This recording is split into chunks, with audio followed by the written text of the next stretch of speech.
calme des grands espaces, certaines histoires avancent sans faire de bruit. Elles vivent dans les voix, dans les visages, dans les lieux que l'on habite, les souvenirs que l'on transmet, les rencontres que l'on provoque. À Grande Prairie, la francophonie s'est construite avec patience.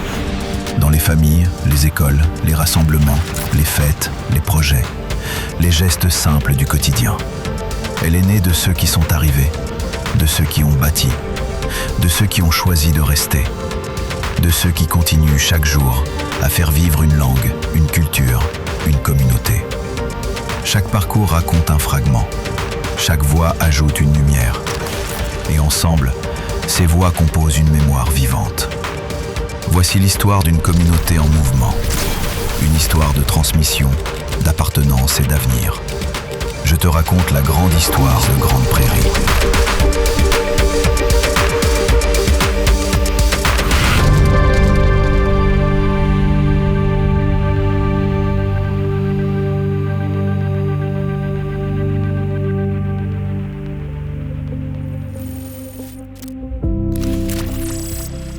L'école francophone, c'est de plus en plus le premier lieu de contact avec la langue et la culture francophone. Nous avons plusieurs familles maintenant exogames, donc parents francophones, parents anglophones, un mélange des deux, ou même où le parent, la langue maternelle n'est ni le français ni l'anglais.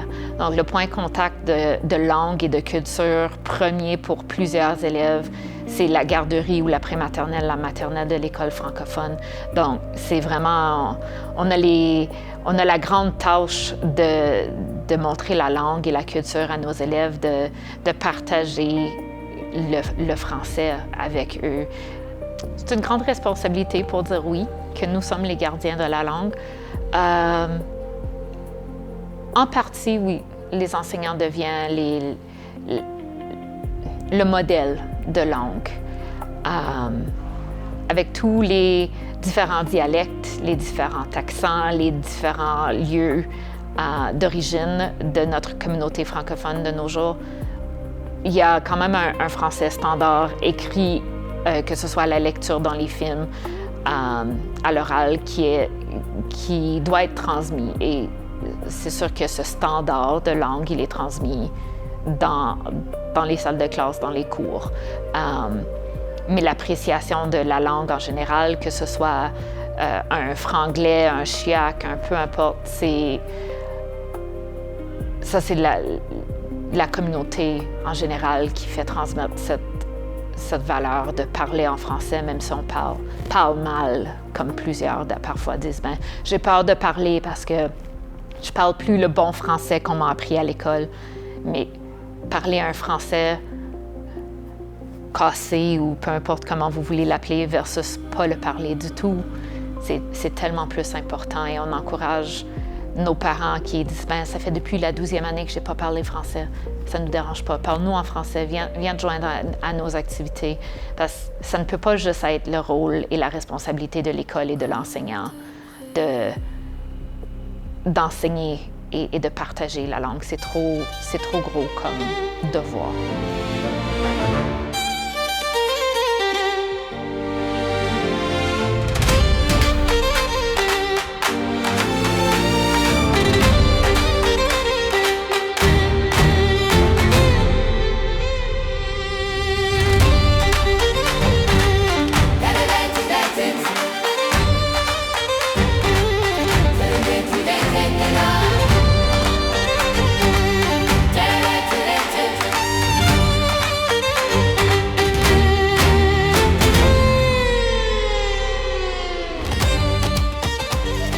C'est tellement important d'avoir des activités autres que scolaires. Les élèves doivent voir que le français et la culture du français existe à l'extérieur des portes de l'école, des portes de classe, alors que c'est une langue vivante et non enfermée dans un contexte scolaire. Le plus d'activités qu'on a comme ça et le plus souvent qu'ils peuvent pratiquer, qui ont la chance de pratiquer le français autre que dans la salle de classe, ça les aide tellement à parfaire la langue et à les motiver aussi à la parler. Chaque fois que Les jeunes ont du plaisir, on les voit rire, on les entend même faire des blagues en français. Alors, tu sais que la vie peut se passer dans cette langue-là. Alors, c'est tellement une grande joie à voir. Puis c'est comme tes efforts sont récompensés.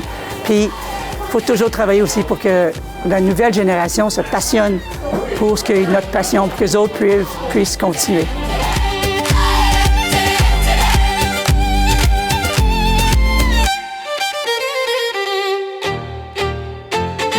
Bonjour, je m'appelle Michelle Hunter. Je viens de la Gaspésie, finalement, et je suis dans l'Ouest depuis 1992. Et j'ai tombé en amour avec la francophonie albertaine dans les années 90, bien sûr. Et j'ai eu l'honneur d'ouvrir l'École Nouvelle-Frontière en 1998.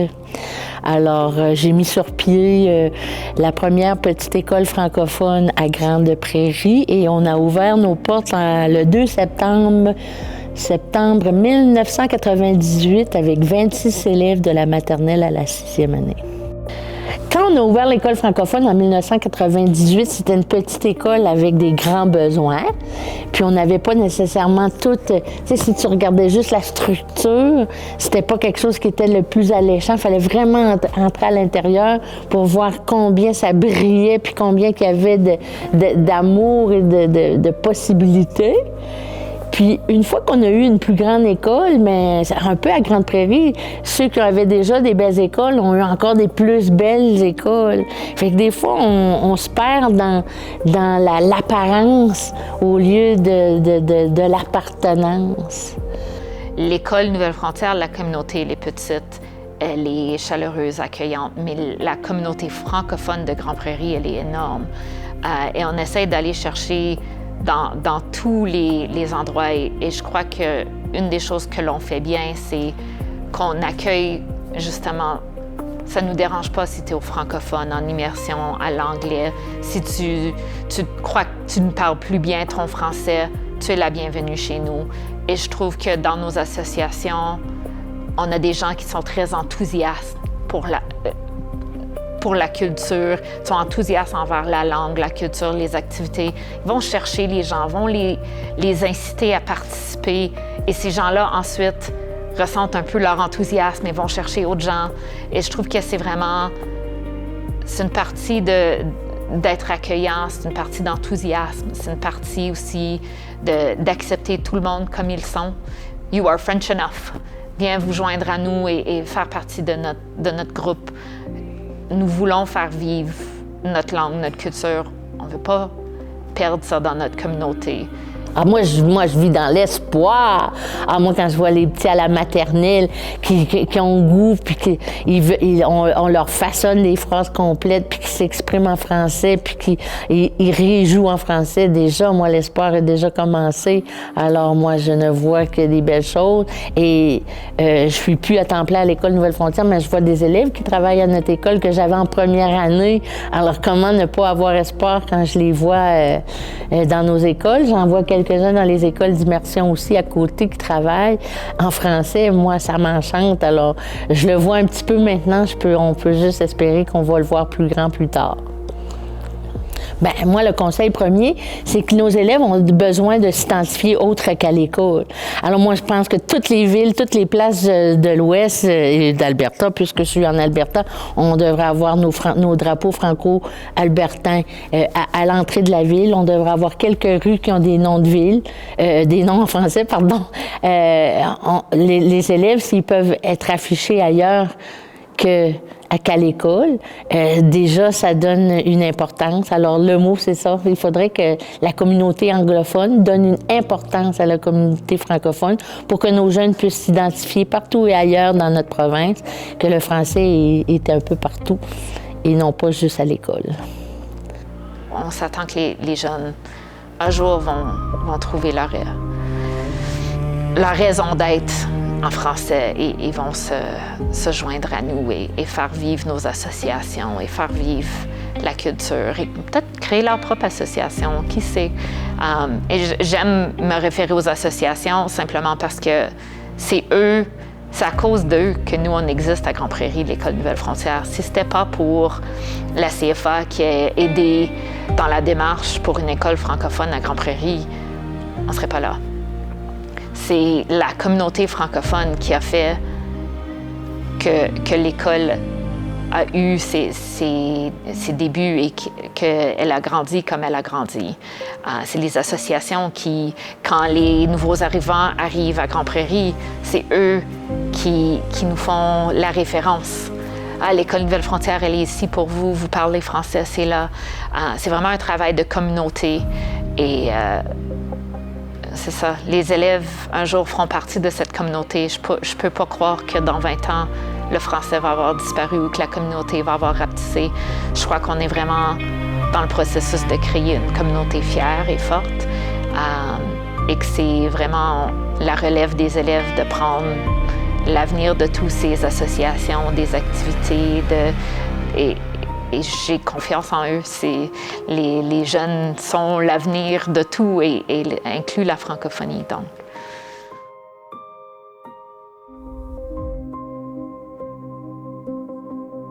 Transmettre une langue, ce n'est pas seulement l'enseigner, c'est lui donner un endroit où respirer. Une école, une chanson, une fête, une cour où les enfants osent encore rire en français.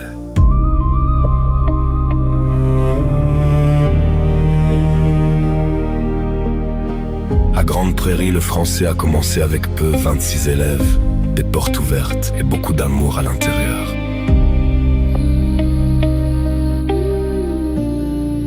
Mais une langue ne peut pas rester entre quatre murs, elle doit sortir, habiter les familles, traverser les festivals, se glisser dans les blagues des jeunes.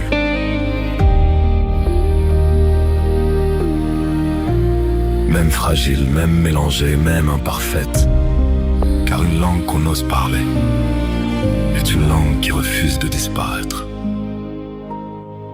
Transmettre ici, c'est faire confiance aux enfants et croire qu'un jour eux aussi le porteront plus loin.